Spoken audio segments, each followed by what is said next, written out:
হলুদের গুঁড়া, জিরা বাটা, ধনিয়া গুঁড়া, আলু, মুরগির মশলা,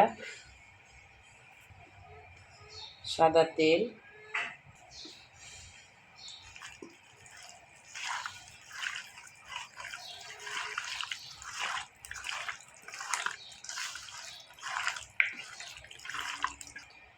এলাচ,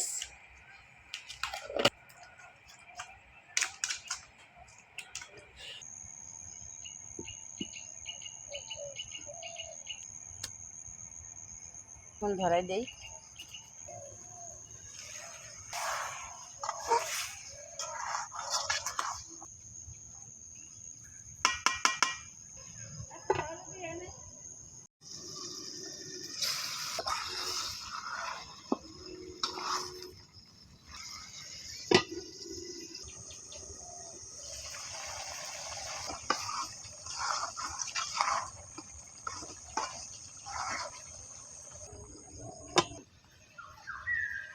আমার এই মাংসটা কষানো শেষ হয়ে গেছে, মুরগির মাংসটা।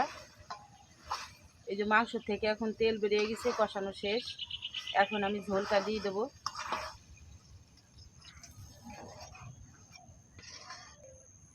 এখন ঢেকে দেবো। আসসালামু আলাইকুম, আপনারা কেমন আছেন? আলহামদুলিল্লাহ আমি ভালো আছি। আজ সকাল সকাল আমার মেয়ের বাবা বলতেছে চিতাই পিঠার মুরগির মাংস বানাতে। আমি বলছি আচ্ছা ঠিক আছে, কোনো সমস্যা নেই। আমি সাথে ফ্রিজ থেকে মাংস বের করে ভিজাই ফেললাম।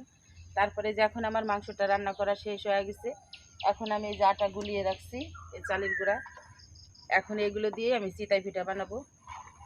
আমার মেয়ের বাবা বলছে বলে কথা, না বানালে তো হয় না। সে যে সময় যেটা বলে না খাওয়াইতে পারলে আমার নিজের কাছেও ভালো লাগে না। এমনিতেই তো সব সময় বানাই, মানে এই কারণে এখন মাংসটা নামাই সেরে তারপরে পিঠাগুলো আমি বানাবো। চিতাই পিঠার সাথে একটা ভর্তাও বানাবো, মরিচ ভর্তা দিয়ে। আর চিতাই পিঠা খাইতে কিন্তু অনেক ভালো লাগে, মজাও লাগে।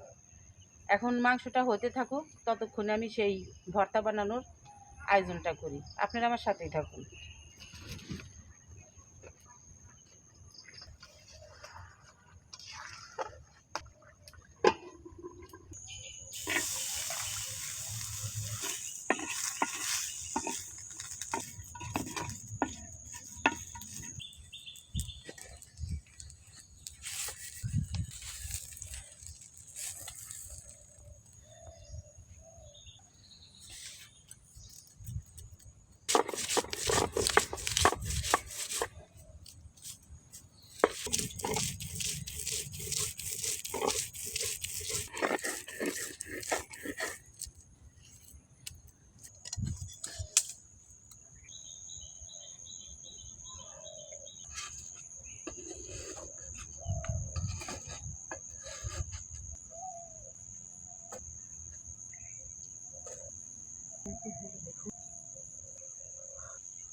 খাওয়া তোমার চিতাই পিঠা পছন্দের, চিতাই পিঠা